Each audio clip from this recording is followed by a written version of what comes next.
Hello बच्चों, welcome to SV chemistry. बच्चों, previous session में हमने फिनॉल्स का एसिडिक नेचर और उस पे बेस्ड क्वेश्चन फिनिश कर लिए थे और आज के सेशन में हम पढ़ने वाले हैं केमिकल रिएक्शंस ऑफ फिनॉल कि फिनॉल की केमिकल रिएक्शन किससे होती हैं और कौन से प्रोडक्ट की फॉर्मेशन होती है। तो फर्स्ट इक्वेशन है बेटा हमारी एस्टरीफिकेशन रिएक्शन, यानी फिनॉल का अगर हम कार्बोक्सिलिक एसिड के साथ फिनॉल की रिएक्शन अगर हम कार्बोक्सिलिक एसिड के साथ करवाएं तो बेटा हमें एस्टर मिलता है। क्या मिलता है? एस्टर। तो हमने क्या लिया? फिनॉल लिया और फिनॉल की रिएक्शन हमने कराई किससे?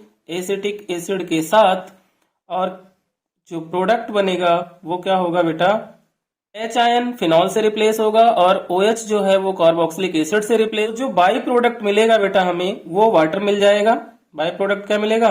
वाटर मिलेगा। और यहाँ पर क्या H3 बचा, CO बचा और यहाँ पर एक O, तो रिंग के ऊपर क्या लग जाएगा बेटा? COO CH3। ये हो गई एस्टर की फॉर्मेशन। नेक्स्ट इक्वेशन बेटा करते हैं हम। नेक्स्ट केमिकल रिएक्शन है ऑक्सीडेशन। फिनॉल का हम ऑक्सीडेशन कराएंगे। तो बेटा जब फिनॉल का हम ऑक्सीडेशन कराते हैं तो क्या होता है? फिनॉल हमें बेंजोक्विनोन देता है और फिनॉल जब ऑक्सीडेशन करता है तो उस कंडीशन में फिनॉल एयर के साथ रिएक्ट करके कलर को चेंज करता है, पिंक और ब्राउन कलर में चेंज हो जाता है। तो फिनॉल को किससे ऑक्सीडेशन करवाएं हम? Na2Cr2O7 Na2Cr2O7 oblique H ion की प्रेजेंस में अगर हम इसका ऑक्सीडेशन कराते हैं बेटा तो यहाँ पर हमें मिलता है पैरा बेंजोक्विनोन, जिसका फॉर्मूला होता है ये। और यहाँ पर क्या होगा? एक डबल बॉन्ड और यहाँ पे एक डबल बॉन्ड, और बाई प्रोडक्ट यहाँ से क्या होगा? वाटर रिमूव हो जाएगा। इसको क्या बोलते हैं? पैरा बेंजोक्विनोन बोलते हैं। नेक्स्ट टाइप की जो इक्वेशन फिनॉल देता है बेटा वो है इलेक्ट्रोफिलिक सब्स्टिट्यूशन रिएक्शन। कौन सी रिएक्शन देगा? Electrophilic substitution reaction. Electrophilic substitution reaction. अब इलेक्ट्रोफिलिक सब्स्टिट्यूशन रिएक्शन जो फिनॉल देता है उनमें हमारी फर्स्ट इक्वेशन जो है बेटा वो है हैलोजिनेशन। क्या है? हैलोजिनेशन। फर्स्ट रिएक्शन हमारी है हैलोजिनेशन। हैलोजिनेशन में क्या होगा बेटा? फिनॉल जो होगा वो हैलोजन के साथ रिएक्ट करेगा और प्रोडक्ट की फॉर्मेशन करेगा। फिनॉल को हम हैलोजन के साथ यानी कि Cl2 या Br2 से रिएक्ट करा सकते हैं। यहाँ पर हम फिनॉल को रिएक्ट कराएंगे बेटा Br2 के साथ, वो भी वाटर की प्रेजेंस में। किसकी? वाटर की प्रेजेंस में कराएंगे, यानी एक्वस मीडियम में। तो क्या होगा कि यहाँ जो फिनॉल प्रोडक्ट बनाएगा वो बनाएगा 2,4,6 ट्राइब्रोमोफिनॉल। इस कंडीशन में यहाँ पर हम 3 मोल्स Br2 के यूज करेंगे तो ऊपर तो हमारा रिंग के जो होगा वो OH ही होगा और 3Br यहाँ से आर्थो पे अटैच्ड हो जाएगा, एक पैरा पे अटैच्ड हो जाएगा और एक इस आर्थो पे अटैच्ड हो जाएगा। और जब Br अटैच्ड होगा बेटा तो यहाँ से क्या होगा? हाइड्रोजन रिमूव होंगे। कितने? 3, और 3 हाइड्रोजन और 3Br यहाँ पे रिमेन्स रहेंगे। ये मिलकर के बाय प्रोडक्ट हमें 3HBr दे देंगे। अब अगर हम नॉन एक्वस मीडियम की बात करें तो नॉन एक्वस मीडियम में जब फिनॉल रिएक्शन करता है किसके साथ? हैलोजन के साथ। नॉन एक्वस मीडियम में जब हैलोजन के साथ रिएक्शन करता है तो वो किसकी प्रेजेंस में करता है? या तो वो कार्बन डाइसल्फाइड की प्रेजेंस में रिएक्शन करेगा या फिर CCl4 की प्रेजेंस में करेगा बेटा, है ना। तो यहाँ पर हमें आर्थो और पैरा डायरेक्टिव कंपाउंड देगा। क्या देगा? Ortho and para directive compound. तो OH और यहाँ से H निकल गया, Br अटैच्ड हो गया, ये आर्थो डायरेक्टिव कंपाउंड हो गया और यहाँ पे क्या होगा? एक पैरा डायरेक्टिव कंपाउंड हमें मिल जाएगा, जिसमें पैरा डायरेक्टिव कंपाउंड जो होगा बेटा वो क्या होगा? मेजर। तो जब यहाँ से एक H निकलेगा वो यहाँ Br2 से एक Br ले लेगा और बाई प्रोडक्ट हमें क्या दे देगा? HBr दे देगा। तो ये क्लियर हो गया कि जब एक्वस मीडियम में फिनॉल ब्रोमीन से रिएक्ट करेगा यानी हैलोजिनेशन करेगा तो हमें देगा क्या? 2,4,6 ट्राइब्रोमोफिनॉल, और नॉन एक्वस मीडियम में रिएक्शन करेगा तो हमें ortho and para directive compound देगा।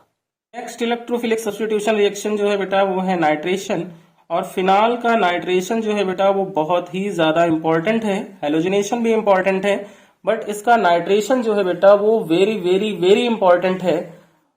बहुत ज्यादा एग्जाम में पूछा जाता है। आप लोग अपना पेन और कॉपी अपने साथ ले लो और मेरे साथ साथ इक्वेशंस को बनाओ। सारी इक्वेशंस बहुत ही इजिली आप कर लोगे। तो यहाँ पर बेटा हमने फिनॉल लिया। यहाँ पर फिनॉल को अगर हम रिएक्ट करें कंसंट्रेटेड HNO3 के साथ, किसके साथ? कंसंट्रेटेड HNO3 के साथ रिएक्ट करें, वो भी किसकी प्रेजेंस में? कंसंट्रेटेड H2SO4 की प्रेजेंस में रिएक्ट करें। किसकी प्रेजेंस में? कंसंट्रेटेड H2SO4 की प्रेजेंस में रिएक्ट करें, तो यहाँ पर 3 मोल्स रिक्वायर होंगे HNO3 के, और यहाँ पे जो कंपाउंड बनेगा वो बेटा होगा हमारा 2,4,6 ट्राई नाइट्रोफिनॉल। तो रिंग पे क्या होगा? OH लगेगा, दोनों आर्थों से H रिमूव होगा और एक पैरा से H रिमूव होगा, और HNO3 से जो हमें इलेक्ट्रोफाइल मिलेगा वो होगा NO2, और वो NO2 यहाँ पर क्या होगा? अटैच्ड हो जाएगा आर्थो एंड पैरा पोजीशन पे। 3 NO2 यहाँ पर अटैच्ड हो गए, तो 3H यहाँ से रिमूव हुए और HNO3 से हमें क्या मिले? 3OH मिले। तो बाई प्रोडक्ट जो हमें मिला वो यहाँ पर हमें 3 मोल्स ऑफ वाटर मिल गया। इस कंपाउंड को बेटा हम पिक्रिक एसिड भी कहते हैं। ठीक है। अब अगर फिनॉल को हम रिएक्ट कराएं डाइल्यूट HNO3 के साथ, क्या करें? फिनॉल को डाइल्यूट HNO3 के साथ रिएक्ट कराएं, तो यहाँ पर बेटा हमने लिया फिनॉल, और फिनॉल को हम रिएक्ट करने वाले हैं किसके साथ? डाइल्यूट HNO3 के साथ। ये कंडीशंस बेटा याद रखना है ना, कि डाइल्यूट HNO3 के साथ जब फिनॉल रिएक्ट करता है तो हमें वो ortho and para directive compound देता है, यानी कि एक प्रोडक्ट जो बनाता है वो होता है हमारा आर्थो नाइट्रोफिनॉल। यहाँ पर NO2 आर्थो पोजीशन पे लग जाता है, जिसे हम कहते हैं आर्थो नाइट्रोफिनॉल, और जो दूसरा प्रोडक्ट यहाँ पे बनाएगा बेटा वो क्या होगा? वो होगा पैरा नाइट्रोफिनॉल। अब यहाँ इस इक्वेशन में एक क्वेश्चन ये भी बनता है कि आर्थो नाइट्रोफिनॉल जो है वो क्या होता है? स्टीम वोलेटाइल होता है, और पैरा नाइट्रोफिनॉल जो होता है वो स्टीम वोलेटाइल नहीं होता। बेटा जो आर्थो नाइट्रोफिनॉल है वो इंट्रामोलिकुलर हाइड्रोजन बॉन्डिंग करता है। कौन सी? इंट्रामोलिकुलर हाइड्रोजन बॉन्ड बनाता है, किसके साथ? वाटर के साथ। और जो पैरा नाइट्रोफिनॉल है बेटा वो इंटरमोलिकुलर हाइड्रोजन बॉन्ड बनाता है। कौन सा बॉन्ड बनाता है? Intermolecular hydrogen bond. ठीक है ना। तो आर्थो जो होता है बेटा वो स्टीम वोलेटाइल होता है। क्या होता है? Steam volatile. तो इस इक्वेशन को याद रखना, ये इक्वेशन बहुत ज्यादा इंपॉर्टेंट है। इस पर रीजनिंग क्वेश्चन भी आता है और नॉर्मल इक्वेशन भी पूछी जाती है। थर्ड इलेक्ट्रोफिलिक सब्स्टिट्यूशन रिएक्शन जो है हमारी वो है सल्फोनेशन। और सल्फोनेशन रिएक्शन में बेटा हम क्या करेंगे? फिनॉल लेंगे, और फिनॉल को हम रिएक्ट करेंगे किसके साथ? कंसंट्रेटेड H2SO4 के साथ। किसके साथ रिएक्ट कराया? कंसंट्रेटेड H2SO4 के साथ रिएक्ट कराया। अब इस कंसंट्रेटेड H2SO4 से जो हमें इलेक्ट्रोफाइल मिलेगा वो होगा बेटा SO3H। क्या होगा? SO3H होगा, जो कि आर्थो और पैरा पोजीशन पे लग जाएगा। तो एक आर्थो डायरेक्टिव कंपाउंड मिलेगा और एक पैरा डायरेक्टिव कंपाउंड मिलेगा।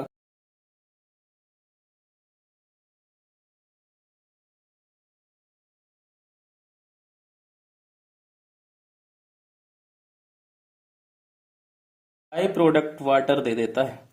तो ये इक्वेशन हमारी सल्फोनेशन हो गई। नेक्स्ट इक्वेशन है बेटा Friedel craft reaction. Friedel craft reaction क्या होता है? फ्रीडल क्राफ्ट रिएक्शन में, फ्रीडल क्राफ्ट रिएक्शन जो होती है बेटा वो 2 टाइप की होती है। एक तो होता है फ्रीडल क्राफ्ट एल्काइलेशन, और दूसरा जो होता है फ्रीडल क्राफ्ट एसाइलेशन होता है। लेकिन यहाँ phenol Friedel Crafts acylation reaction नहीं देता, सिर्फ एल्काइलेशन रिएक्शन देता है। बेटा यहाँ पर हम फिनॉल लेते हैं और फिनॉल को क्या करें? एल्काइलेशन रिएक्शन कर रहे हैं तो एल्काइल हैलाइड के साथ इसको रिएक्ट करा दें, है ना। अब एल्काइल हैलाइड के साथ जब इसको रिएक्ट कराएंगे तो किसकी प्रेजेंस में? एनहाइड्रस AlCl3 की प्रेजेंस में हम इसकी रिएक्शन करा देंगे। तो यहां से जो इलेक्ट्रोफाइल मिलेगा वो क्या होगा बेटा? CH3 होगा, और वो CH3 यहां से हमें क्या देगा? आर्थो एंड पैरा कंपाउंड देगा। किसका? फिनॉल का। फिनॉल का क्या मिलेगा हमें? एक आर्थो डायरेक्टिव कंपाउंड मिल जाएगा और एक जो होगा वो पैरा डायरेक्टिव कंपाउंड मिल जाएगा, जिसमें पैरा डायरेक्टिव कंपाउंड जो होगा वो हमारा मेजर प्रोडक्ट होगा और आर्थो डायरेक्टिव कंपाउंड जो होगा वो हमारा क्या होगा? Minor product. अब यहाँ पे क्या बचा? Cl बचा। तो जब आर्थो पोजीशन पे CH3 अटैच्ड होता है तो वहां से एक H रिमूव होता है और वो Cl के साथ मिलकर हमें बाई प्रोडक्ट HCl दे देता है। ये थी बेटा हमारी इलेक्ट्रोफिलिक सब्स्टिट्यूशन रिएक्शन। और नेक्स्ट केमिकल रिएक्शन जो है हमारी वो है reaction with zinc dust. Reaction with zinc dust, इस इक्वेशन को भी हम कह सकते हैं कि ये बहुत ज्यादा इंपॉर्टेंट है, क्योंकि एग्जाम में जो कन्वर्जन आते हैं उन कन्वर्जन में भी इस रिएक्शन की इंपॉर्टेंस है। ठीक है ना, वहां पे जब हमें फिनॉल से बेंजीन बनाना होता है तो हम इस रिएक्शन का यूज करते हैं। तो क्या करेंगे बेटा, यहाँ पे हम फिनॉल लेंगे और फिनॉल को हम क्या करेंगे, फिनॉल को जिंक डस्ट के साथ रिएक्ट कराएंगे। जिंक डस्ट के साथ रिएक्ट कराने पर ये हमें क्या देता है, बेंजीन देता है और बाई प्रोडक्ट जो होता है वो ZNO रिमूव हो जाता है। तो बेटा ये थी फिनॉल की कुछ केमिकल रिएक्शंस। आई होप सारी क्वेश्चन आपको क्लियर हो गई होंगी कि कैसे प्रोडक्ट की फॉर्मेशन होती है इनमें। तो इसको प्रिपेयर कीजिए और प्रैक्टिस कीजिए। अगर वीडियो पसंद आए तो चैनल को सब्सक्राइब कीजिए, वीडियो को शेयर कीजिए और वीडियो को लाइक कीजिए।